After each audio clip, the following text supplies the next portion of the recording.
Rasil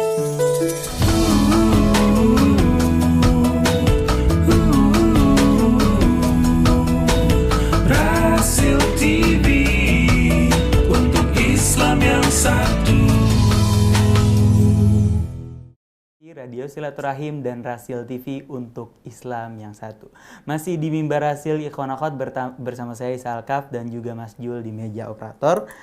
Dan juga bersama Ustadz Ahmad membahas tentang ilmu Muhammadi dan ilmu Iblisi. Sudah ada telepon masuk Ikhwan Akhwat, mari kita sapa.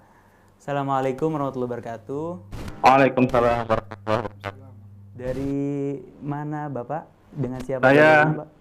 Muhammad Rizky Imansyah di Jakarta. Oh, baik Pak, silakan pertanyaannya Pak. Assalamualaikum Habib Ahmad. Waalaikumsalam. Ini kayaknya saya kenal ini. Ya, Insya Allah. Habib Ahmad ini teman saya waktu SMA. Saya sangat kagum sama beliau. Alhamdulillah bisa bersumber di on air ini. Itu juga saya mengagumi kawan saya. Masya Allah. Masya Allah. Subhanallah. Silakan Bapak. Iya, jadi gini Ustaz Ahmad. Ya. Kita sebagai manusia ada kala keimanan suka naik turun lah. Persis seperti yang tadi Ustaz Ahmad ceritakan di akhir.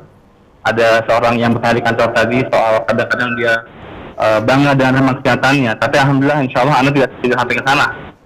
Tapi yang Anda mau tanyakan, kira-kira ada nggak satu doa yang insya Allah bikin kita mempunyai ketetapan hati supaya memiliki ilmu Ahmadi, ilmu Muhammadi. Ya. Terima kasih. Ya, Assalamualaikum. Waalaikumsalam warahmatullahi wabarakatuh. Bismillahirrahmanirrahim. Rabbi antiqni bil huda wa alhiqni bis salihin. Nah, barusan kawan saya itu Rizky, dulu waktu sekolah itu di SMA, dia sekelas sama saya, dia sebagai ketua kelas, saya wakilnya. Subhanallah. Waktu itu seperti itu. Nah, jadi saya cukup kaget juga nih dia telepon. Nah, sebenarnya dia itu banyak sering berdoa segala macam apa namanya. Tapi pada kesempatan kali ini mungkin tentu banyak doa-doa yang diajarkan oleh Allah melalui Al-Qur'annya, oleh Nabi Muhammad tentunya, keluarga-keluarganya, para sahabat-sahabatnya yang dimuliakan oleh Allah. Betapa banyak doa-doa yang mengajarkan kita untuk meminta kepada Allah agar dijauhkan dari ilmu yang sifatnya iblisi atau dijauhkan dari kecintaan kepada dunia. Mungkin lebih luasnya seperti itu. Banyak doa-doanya, diantaranya contohnya mungkin Bismillahirrahmanirrahim. Ada yang doa seperti ini. Allahumma ja'al niyata a'mali khalisatan liwajhikal karim. Ya Allah, jadikanlah seluruh niat-niat amalku, apapun amalku, jadikanlah niat-niatku tersebut semata-mata ikhlas, hanya mengharapkan kerelaan darimu, mengharapkan keridhaan darimu.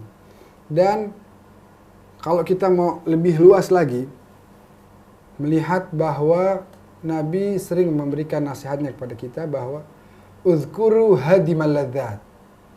Sering-seringlah kalian mengingat hadimal ladzat, penghancur setiap kenikmatan.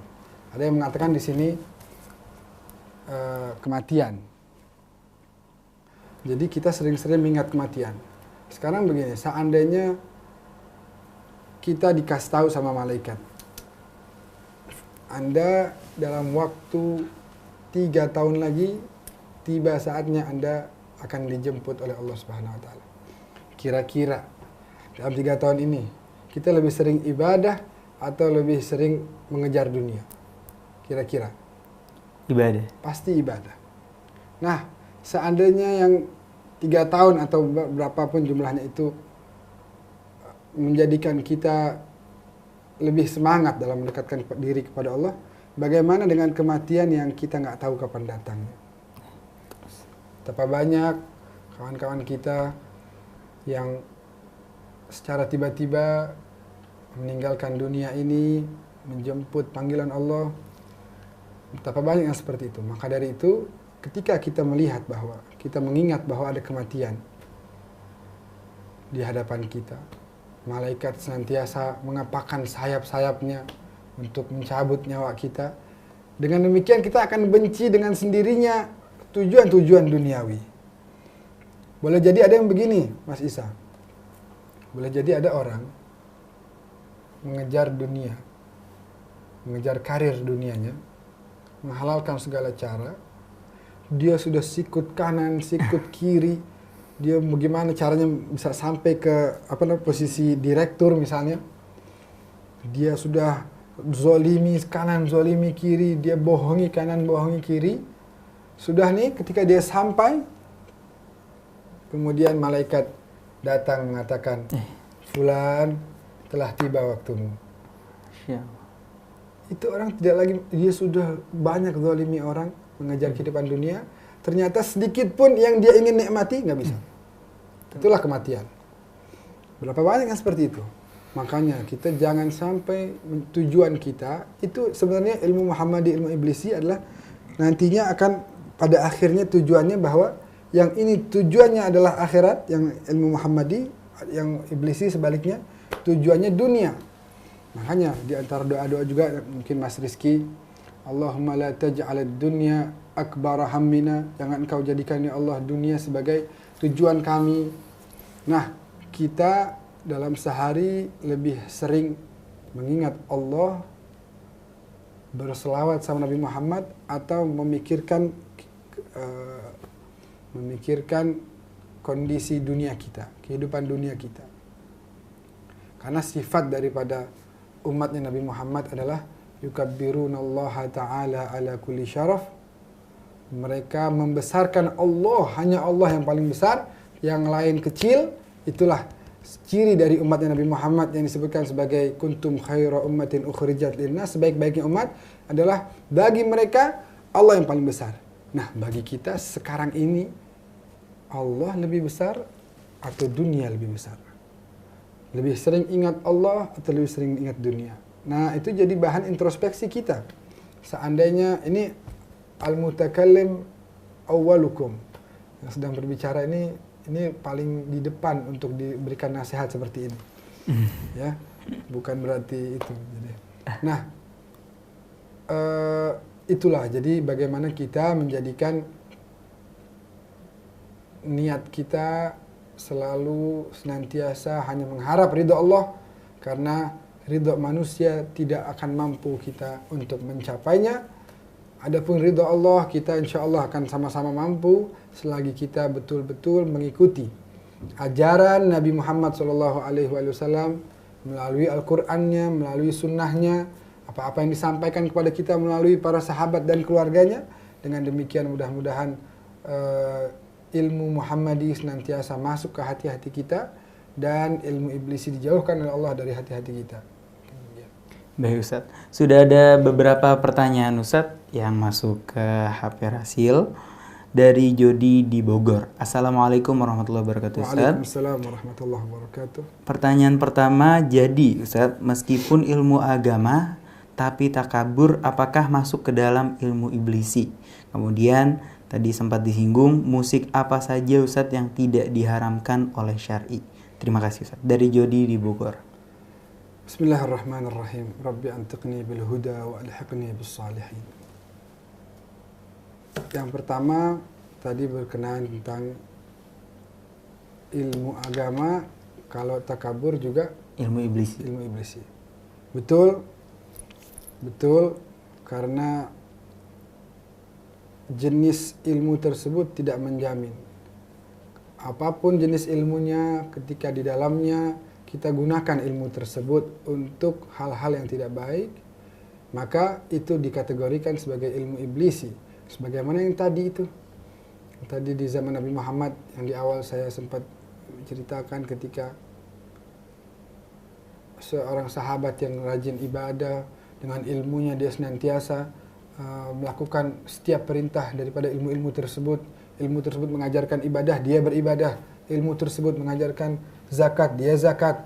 Akan tetapi ternyata ilmu-ilmu tersebut dia ada takabur, sebagaimana yang Mas Dodi tadi tanyakan.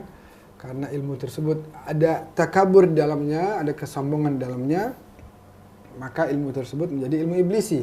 Tadi juga saya ceritakan bahwa dua ustadz tadi, ustadz yang pertama, ini ustadz sama-sama ahli agama, tapi ilmunya terdapat sifat takabur di dalamnya, dan itu tidak menjadikan dia mulia di sisi Allah, bahkan menjadikan dia terhina di sisi Allah Subhanahu wa taala. Yang kedua, berkenan tentang musik. Sebenarnya singkat aja bahwa ilmu musik-musik yang di dalamnya tidak ada zikir kepada Allah, tidak ada selawat kepada Nabi Muhammad, tidak ada pujian-pujian kepada para keluarga Nabi, para sahabat-sahabat Nabi, para ulama,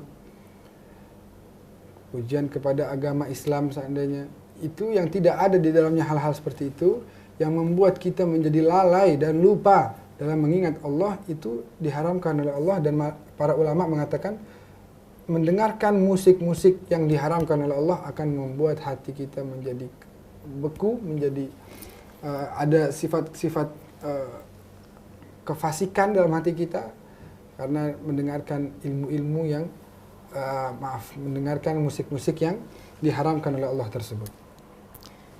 Baik, Ustaz. Kami undang sekali lagi kepada para pendengar dan pemirsa Rasil TV. Oh, ada telepon masuk. Baik, silahkan. Assalamualaikum warahmatullahi wabarakatuh. Waalaikumsalam warahmatullahi wabarakatuh, Ibu. Dengan siapa, di mana, Ibu?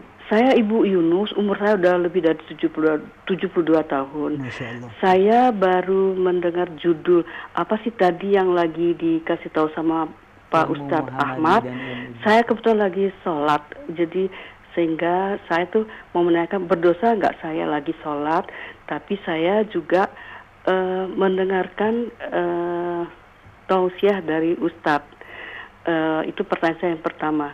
Dan yang kedua, karena saya sholat fardu isya, saya mau sholat, kan kita mesti zikir dulu sudah sholat fardu. Tapi karena saya kepengen buru-buru selesai sholat, saya langsung sholat sunnah, sudah fardu isya. Itu berdosa nggak saya sudah sholat sunnah baru saya zikir. Terima kasih Pak Ustadz. Assalamualaikum warahmatullahi wabarakatuh. Waalaikumsalam warahmatullahi wabarakatuh.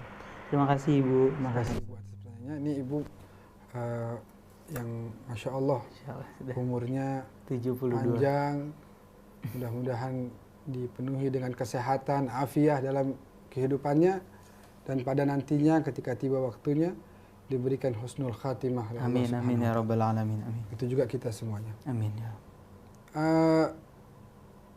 Salat itu diperlukan khusyuk di dalamnya. Jadi salat itu ternyata ada kualitasnya. Ada yang kualitasnya kualitas para nabi. Yang mana ketika para nabi sudah melaksanakan salat, maka dalam pikirannya hanya Allah. Hanya ibadah kepada Allah. Hanya ingin mengesahkan Allah. Iyyaka na'budu wa iyyaka nasta'in. Karena itu merupakan apa? Janji. Janji kita kepada Allah untuk hanya kepada Engkau lah kami menyembah, hanya kepada Engkau lah kami meminta pertolongan. Maka contohnya begini. Seorang pimpinan ketika datang bawahannya untuk menyampaikan laporan, sebuah laporan, kemudian disampaikannya dengan terburu-buru atau tidak fokus sambil melakukan hal-hal yang lain, maka pimpinan tersebut tentu akan marah. Begitu juga dalam ibadah kita tidak diperkenankan untuk menyibukkan diri selain hanya ibadah kepada Allah. Nah, adapun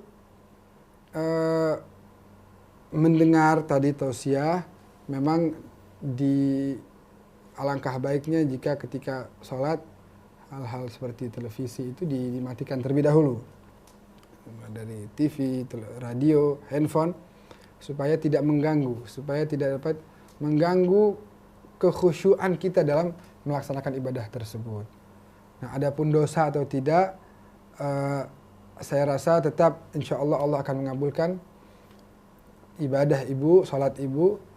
Dan yang kedua tadi tentang habis salat fardu itu salat sunnah dulu baru berzikir, nggak ada masalah.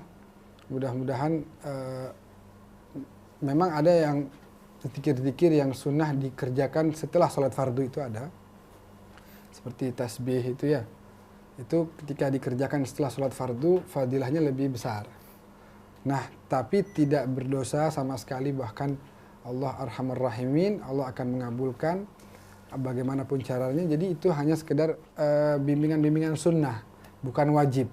Dalam artian ketika kita melaksanakan yang berbeda, bukan berarti kita berdosa, bahkan kita tetap mendapatkan pahala dari Allah Subhanahu wa taala. Jadi bagi ibu tadi tidak ada masalah untuk sholat sunnah dulu baru berzikir dan berdoa kepada Allah Subhanahu wa taala.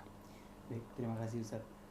Kami undang kepada ikhwan sekalian yang ingin bertanya, sekali lagi silahkan kirimkan SMS Anda ke nomor 0813 kali 93 kali 720 atau telepon langsung ke 021 845 1512.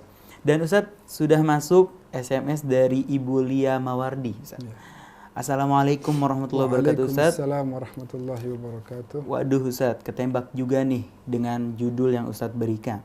Ustadz, susah untuk lebih banyak mikir akhirat daripada dunia. Rumusnya bagaimana Ustadz? Rasanya kelar sholat, jadi pengen terbang langsung kejar dunia. Padahal tahu dunia milik Allah Subhanahu wa Ta'ala. Assalamualaikum warahmatullahi wabarakatuh. Waalaikumsalam warahmatullahi wabarakatuh. Pernah kejadian di satu zaman kepemimpinan Sayyidina Ali bin Abi Thalib alaihi salam, itu ada, ini nanti ada kaitannya dengan pertanyaan yang tadi. Ada seseorang yang membeli sebuah rumah. Membeli sebuah rumah, kemudian datang kepada Sayyidina Ali bin Abi Thalib untuk menuliskan akta jual beli rumah tersebut. Ketika datang, mengucapkan salam kepada Amirul Mukminin, kemudian Sayyidina Ali bertanya, ada apa gerangan? Orang itu menjawab, saya baru saja membeli rumah dan ingin Anda menuliskan akta jual beli dari rumah tersebut. Kemudian Sayyidina Ali memandang kepada wajah si orang tadi bahwa dari wajahnya nampak sekali kecintaan kepada dunia. Sayyidina Ali mengambil secarik kertas, menuliskan akta jual beli, mengatakan seperti ini. Bismillahirrahmanirrahim. Amma ba'du, faqad ishtara fulanun min fulanin baitan fi syari'il ghafilin fi baladil mudhnibin. Telah membeli seseorang telah membeli sebuah rumah dari seseorang, ya, fulan, di jalan yang mana pada jalan itu banyak sekali orang-orang yang lalai dalam beribadah kepada Allah. Kalau kita kan ada nama jalan nih, Masjid Silaturahim kalau di sini. Ada Jalan Raya Hankam di depan. Nah, ini Sayyidina Ali mengatakan nama jalannya adalah jalan orang-orang yang senantiasa lalai dalam beribadah kepada Allah. Ghafilin. Fi baladil mudhnibin. Di negeri orang-orang yang senantiasa bermaksiat kepada Allah Subhanahu wa taala. Melihat akta jual belinya, membaca satu persatu, kemudian orang ini menangis dan sadar bahwa ini adalah bentuk nasihat dari Sayyidina Ali untuknya supaya tidak terlalu mengharapkan. Memang Allah mengatakan wabtaghi fima atakallahu ad-daral akhirah wa la tansa nasibaka minad dunya, jangan dilupakan. Tapi jangan dijadikan ini justru sebagai tujuan. Bedanya itu. I'mal li dunyaka ka'annaka ta'ishu abada. Memang kita diperintahkan bahwa beramallah, bekerjalah untuk duniamu seakan-akan engkau akan hidup untuk selama-lamanya. Artinya mencari nafkah yang halal bagi keluarga. Tapi jangan hanya itu. Harus disandingkan dengan yang kedua, wa'mal li akhiratika ka'annaka tamutu ghada. Dan juga beramallah Anda untuk akhiratmu seakan-akan esok engkau akan berpindah ke alam akhirat, berpindah ke alam kubur untuk kemudian dihisab oleh Allah Subhanahu wa taala. Artinya begini, kita memang diperintahkan untuk bekerja. Perintahkan Islam memerintahkan kita untuk mencari nafkah bagi keluarga kita, nafkah yang halal tentunya. Bahkan disebutkan oleh Al-Imam Muhammad Al-Baqir, salah seorang cucu Rasulullah, kalau seandainya saya dicabut nyawanya oleh Allah dalam keadaan saya sedang bekerja di sawah, maka saya akan berjumpa dengan Allah dalam keadaan radiyan mardiyan. Saya ridha dan pasti diridhai oleh Allah Subhanahu wa taala karena saya sedang mencari nafkah yang halal bagi keluarga saya. Nah, itu bedanya ketika kita bekerja untuk dunia kita, jangan ini dijadikan sebagai tujuan. Ini dijadikan sebagai perantara untuk kemudian menggunakan harta tersebut memberikan nafkah kepada sanak keluarga, memberikan bantuan kepada kaum muslimin yang ingin berbuat hal-hal yang baik, memberikan zakat kepada kaum fuqara, masakin, dan lain sebagainya. Tujuannya akhirat. Nah, kemudian setelah menuliskan tadi itu, Sayyidina Ali melanjutkan begini. Sebenarnya panjang tuh, saya mungkin hanya ambil beberapa aja. Begini kata beliau. An-nafsu tabki 'ala ad-dunya wa qad 'alimat anna as-salamata fiha tarku ma fiha. Jiwa-jiwa manusia menangisi kehidupan dunia. Mereka menginginkan kemewahan dalam kehidupan dunia. Padahal waqad alimat, padahal mereka semua mengetahui anna salamata fiha tarku ma fiha, bahwa kebahagiaan yang sebenarnya dengan cara meninggalkan kenikmatan-kenikmatan dunia yang sifatnya sementara ini. Karena apa? La darun lil mar'i ba'dal mauti yaskunuha illa allati kana qablal mauti yabniha. Nih kalau kita punya rumah nih, saya beli rumah di Jakarta 1, di Bogor 1, di Bekasi 1. Saya udah meninggal. Itu rumah bisa nggak saya tempati lagi? Ya. Nggak bisa. Nggak bisa. Sayyidina Ali mengatakan, la darul lil mar'i ba'dal mauti yaskunuha. Tidak ada rumah bagi seseorang yang bisa dia tempati kalau dia sudah meninggal nanti. Kita kalau udah ada bocor, kita buru-buru benerin. Kita kalau udah mulai rusak tembok, kita cat ulang.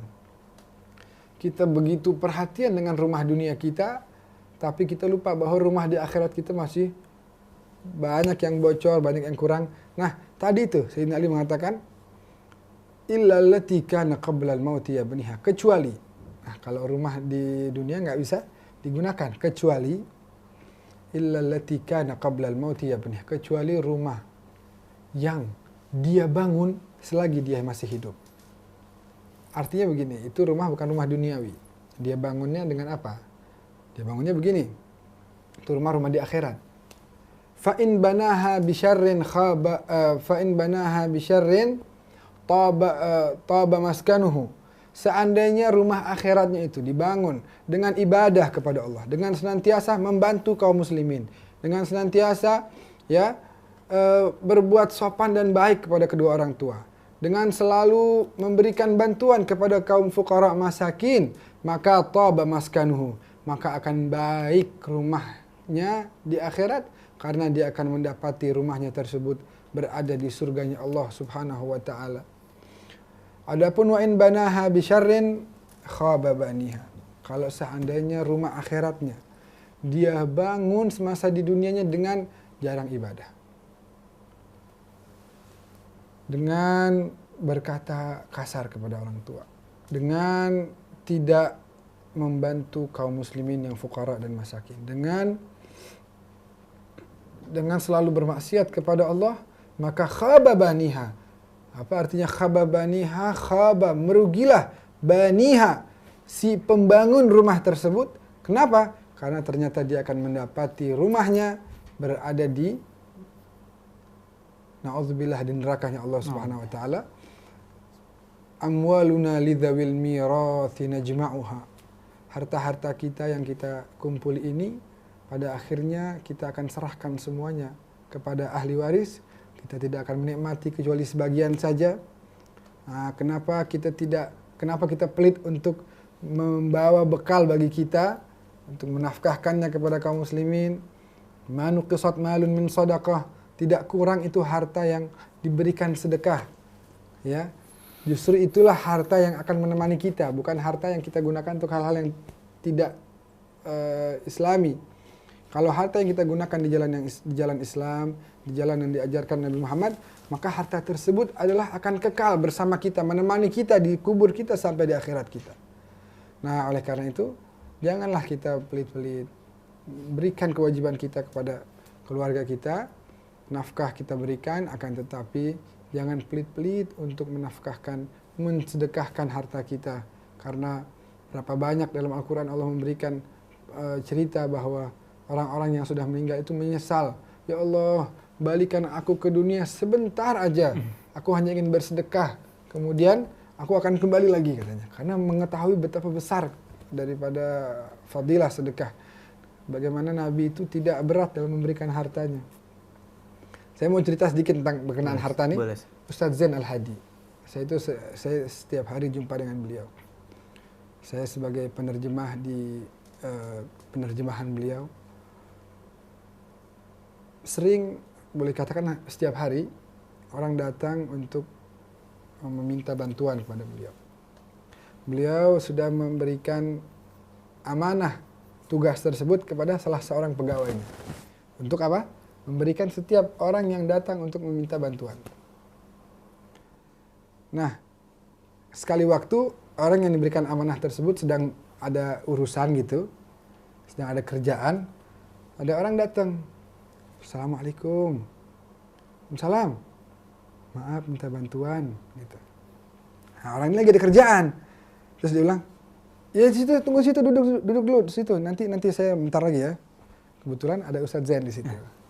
Kemudian Ustadz Zain bilang begini, Fulan, itu orang datang ke sini dengan rasa malu. Dia sudah mengorbankan perasaannya. Dia tuh malu minta-minta. Kemudian jangan engkau perlakukan dia dengan seperti itu. Segerakan. Dan asal tahu, kata Ustadz Zain, Sayyidina Imam Ali Zainal Abidin, kalau kedatangan orang untuk meminta-minta, dia mengatakan apa? Marhaban biman yahmilu zadi ilal akhirah. Selamat datang, wahai yang akan membawa bekal takwaku di akhirat. Berikan hartanya. Dengan memberikan harta tersebut kan dia dapat pahala. Jadi senang kedatangan orang tersebut. Kalau kita enggak, ada orang datang kita bawaannya maaf aja. Maaf ya. Maaf ya. Nah, akhirnya kata Ustadz Zain, itu orang datang ke sini bukan lagi minta uang ana, bukan. Kata bahasanya dia nih. Tapi dia datang ke sini sedang meminta haknya dia yang Allah titipkan melalui ana. Jadi kalau kita nggak kasih, kita zalim, itu punya dia, kata dia. Itu punya dia tuh. Kalau kita tahan-tahan, seakan-akan ini punya kita, suruh dia tunggu dulu, itu seakan-akan kitalah yang berjasa, itu kita zalim. Karena ini uang dia, kenapa Allah titipkan ke saya? Supaya terjalin silaturahmi. Supaya orang tersebut datang ke saya. Saya dapat pahala silaturahmi, dia dapat pahala silaturahmi. Jadi sedikit ditambahkan rezeki saya oleh Allah untuk menjalin silaturahmi dengan kaum muslimin yang lain. Luar biasa. Nah, tadi di akhir itu Sayyidina Ali mengatakan begini. Faman yashtarid dar. Siapa kalian? Dia memberikan apa nih? Kalau bahasa marketingnya apa? Nawarkan ya. Siapa dari kalian wahai kaum muslimin yang ingin membeli rumah di surganya Allah? Al-jar Ahmad war-Rahman. Tetangganya adalah Nabi Muhammad sallallahu alaihi wasallam. Tetangganya adalah Ar-Rahman Jalla Jalaluh. Tetangganya adalah para nabi. Mulai dari Nuh, Ibrahim, Musa, Isa. Dan semua nabi-nabi yang lain. Siapa dari kalian yang ingin membeli rumah di surga tersebut? Dengan apa kata Sayyidina Ali? Bi raka'atin fi jawfil laili yuhyiha. Dengan rakaat-rakaat yang senantiasa dia dirikan pada pertengahan malam. Pada pertengahan malam di mana banyak orang yang mengaku cinta sama Allah tapi meninggalkan Allah. Akan tetapi mereka-mereka yang bangun untuk bahasa mesranya mungkin berduaan dengan Allah, itulah yang akan mendapatkan rumah di surga dan tetangganya adalah para nabi alaihimussalam. Nah, jadi mungkin tadi saya ringkas, itulah ketika kita mengetahui bahwa ternyata dunia ini begitu hina, ya, tapi kita bukan sedang menghinakan dunia sebagai makhluk, bukan, tapi kita sedang kita ini di dunia sebagai musafir yang hanya sementara.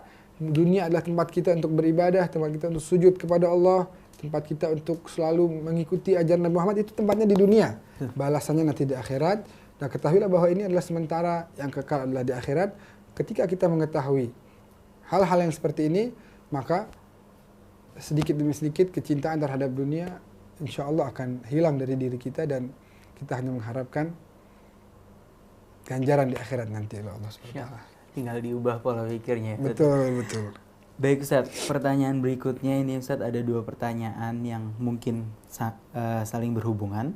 Dari hamba Allah di Sukabumi. Assalamualaikum warahmatullahi wabarakatuh. Waalaikumsalam warahmatullahi wabarakatuh. Saya tidak bermazhab, tapi meyakini dan mengimani Allah Subhanahu wa taala sebagai Tuhan yang Ahad, serta Rasulullah Shallallahu alaihi wasallam sebagai nabi terakhir pembawa Al-Qur'an dan hadis sebagai tuntunan hidup.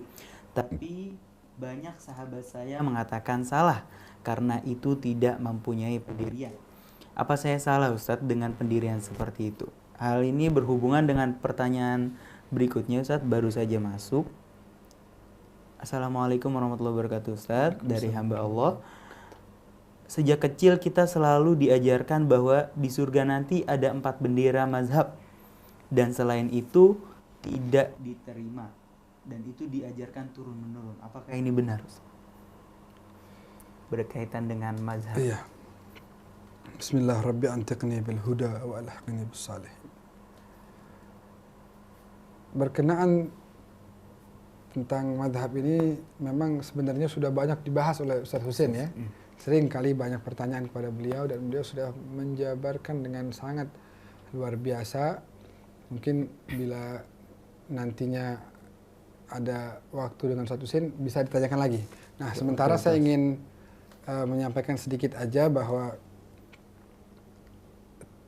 yang tadi bahwa di surga itu hanya ada bendera 4 madhab, tentu tidak benar ya, karena seluruh ulama diantaranya pada risalah Amman, saya agak lupa 2006 atau 2008 itu, kalau nggak 2006-2008 di Amman di Jordania, ulama seluruh dunia dari Indonesia saat itu diwakili oleh Kiai Hashim Muzadi bersama wakilnya saat itu di NU, kalau tidak salah ya.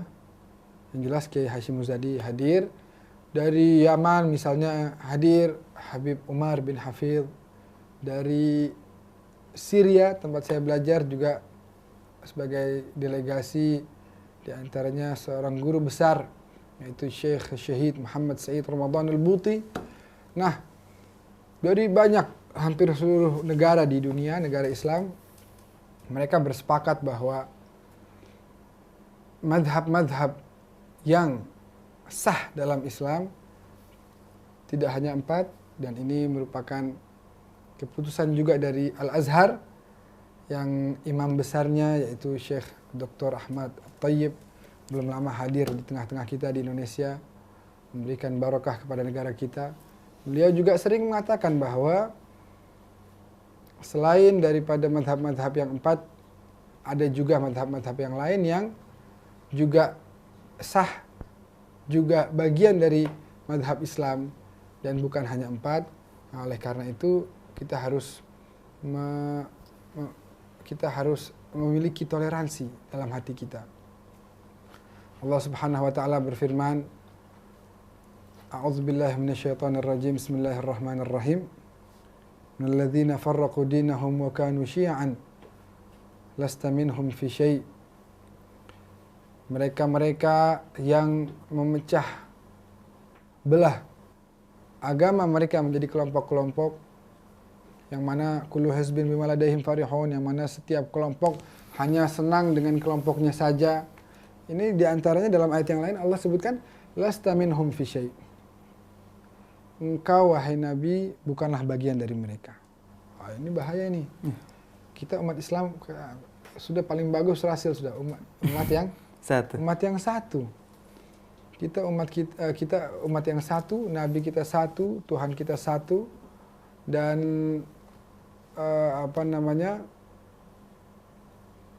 Ka'bah kita satu, kiblatnya, kitab kita satu. Siapa saja yang mengucapkan 2 kalimat syahadat, maka mereka adalah bagian dari umat Nabi Muhammad. Mereka adalah saudara kita. Kita harus gandeng tangan-tangan mereka. Dan adapun saudara dari hamba Allah dari Sukabumi yang tidak bermadhab tadi, sebenarnya guru saya Syekh Syahid Muhammad Said Ramadan Al-Buti pernah nulis buku bahwa tidak bermadhab itu sangat bahaya, kata dia. Tidak bermadhab sangat bahaya.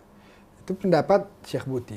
Tapi tidak sedikit juga para ulama yang mengatakan bahwa selagi kita mendapatkan tuntunan cara ibadah, kan madhab itu kan cara ibadah, fikih, cara ibadah, dengan wasilah, dengan perantara Al-Quran yang kita fahami dengan tafsir-tafsir para ulama, hadis-hadis yang sudah sahihnya muttafaq alaih, maka insya Allah amal-amal tersebut akan dikabulkan oleh Allah Subhanahu wa taala, dan Islam kita adalah Islam Muhammadi. Jadi bendera kita itu hendaknya jadi la ilaha illallah Muhammad Rasulullah. Jangan ditambahkan lagi di bawahnya Syafi'i atau Maliki, Hanafi, Hambali atau Ja'fari dan lain-lain. Itu bisa berbeda-beda nanti benderanya. Jadilah kita umat yang hanya memiliki satu bendera, yaitu la ilaha illallah Muhammad Rasulullah. Adapun perbedaan-perbedaan di furu' atau di cabang-cabang hendaknya tidak dijadikan sebagai alasan untuk tidak adanya harmonisme hubungan antara kaum muslimin. Mungkin seperti itu. Baik Ustadz. Ustadz, pertanyaan tadi menutup akhir dari sesi tanya jawab ini, Ustadz. Kami infokan sekali lagi kepada ikhwan akhwat yang ingin bertanya lebih dalam atau ingin mengundang Ustadz Ahmad bin Hasan Al-Idrus, silakan hubungi nomor 0817 0819 577. Sekali lagi 0817 0819 577. Dan Ustadz, mungkin untuk penutupan ada doa atau ringkasan dari Ustadz? Ringkasannya mungkin saya ingin mengingatkan diri saya yang penuh dosa ini, juga pemirsa yang budiman yang dimuliakan oleh Allah, bahwa kehidupan yang singkat ini akan diakhiri oleh satu masa di mana nafas kita akan terhenti, sanak keluarga kita mulai memandikan jasad kita yang terbujur kaku, sanak keluarga kita mulai berdatangan mengucapkan bela sungkawa, kemudian kita akan digotong royong menuju ke satu masjid untuk disolatkan, dan kita akan diantarkan dan dikuburkan di liang lahat kita, dan sanak keluarga kita akan pulang ke rumah masing-masing untuk menjalankan kegiatan mereka, dan kita hanya akan berada bersama amal-amal kita yang bisa menemani kita. Allah akan menghisab kita nantinya. Pemirsa yang budiman, seandainya Allah bertanya kepada kita, nanti Allah akan menghisab kita satu persatu tanpa perantar. Seandainya nanti Allah Subhanahu wa ta'ala yang maha besar, yang maha agung, bertanya kepada kita, wahai fulan, ingatkah pada saat ini, pada jam ini, pada hari ini, di mana engkau melakukan hal-hal yang membuat aku murka? Wahai fulan, kenapa saat itu engkau malu dari pandangan hamba-hambaku? Engkau melakukan perbuatan maksiat tersebut jauh dari pandangan hamba-hambaku, padahal aku adalah yang maha melihat. Kenapa engkau tidak menganggap? Allah akan bertanya kepada kita, lima ja'altani ahwanan nadhirina ilaik. Kenapa engkau jadikan aku yang paling rendah dibanding orang-orang yang memandang kepadamu? Kenapa pandangan orang lain lebih engkau perhatikan daripada pandanganku, sedangkan aku adalah as-sami'ul basir? Kenapa engkau tidak menganggap lagi adanya aku? Kalau kita tidak mempersiapkan dengan amal ibadah, kira-kira jawaban apa yang kita bisa berikan? Oleh karena itu, hidup yang singkat ini, Allah Rahman, Allah Rahim, Allah Maha Pengampun dosa-dosa kita.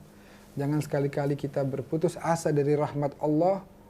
Allah akan mengampuni setiap dosa kita, dan janji Allah pasti akan ditepatinya, tidak akan dilanggarnya. Oleh karena itu, siapkanlah bekal untuk menjawab pertanyaan-pertanyaan Allah yang begitu berat. Kita akan disidang oleh Allah Subhanahu wa taala, dan mudah-mudahan Allah tabaraka wa taala memberikan kepada kita bantuan supaya kita senantiasa memiliki hati yang selalu condong untuk bertaubat kepadanya dan tidak bermaksiat kepadanya, hati yang selalu ingat kepada nabinya Nabi Muhammad sallallahu alaihi wasallam, untuk supaya kita bisa bersama-sama dengan beliau, bisa memandang wajah mulia beliau di surganya Allah Subhanahu wa taala. Kita memang ingin berjumpa dengan Nabi Muhammad, tapi apakah kita ingin berjumpa dengan wajah yang jarang sujud sama Allah ini, dengan lisan yang selalu berbohong, dengan lisan yang jarang berselawat pada Nabi Muhammad sallallahu alaihi wasallam? Kalau kita menghadap kepada Nabi dalam keadaan yang seperti itu, Nabi kecewa, Nabi ingin membanggakan kita di hadapan umat-umat yang lain. Oleh karena itu, buatlah beliau berbahagia, buatlah beliau senang dengan menjadi umat yang taat kepada beliau. Dan kalau memang ingin dikumpulkan bersama beliau di surganya Allah Subhanahu wa taala, mari kita sadarkan diri kita bahwa hidup ini adalah sementara. Kita selagi masih bisa tarik nafas, buang nafas, mari jangan kita sia-siakan waktu tersebut untuk sama-sama ada saudara, ada keluarga yang kurang dalam ibadah, ada kurang dalam mengingat Allah, saling mengingatkan.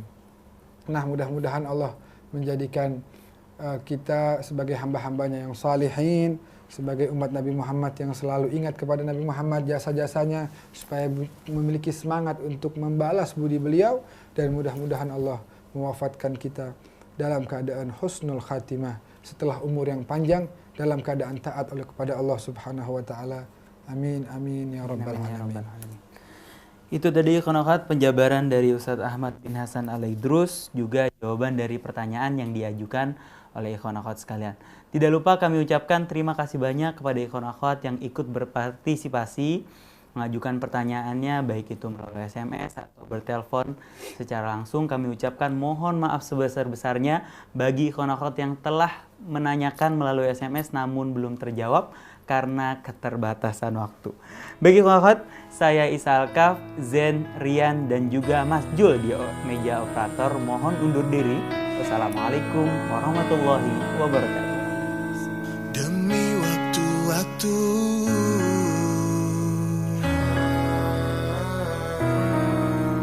yang telah berlalu,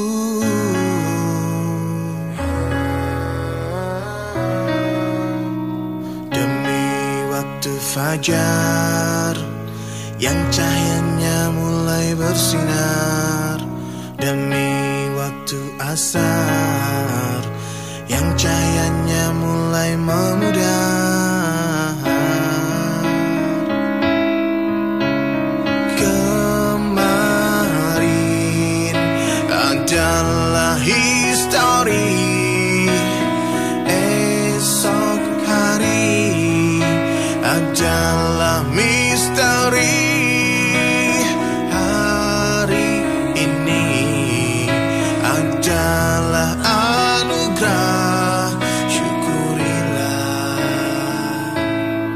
Syukurilah.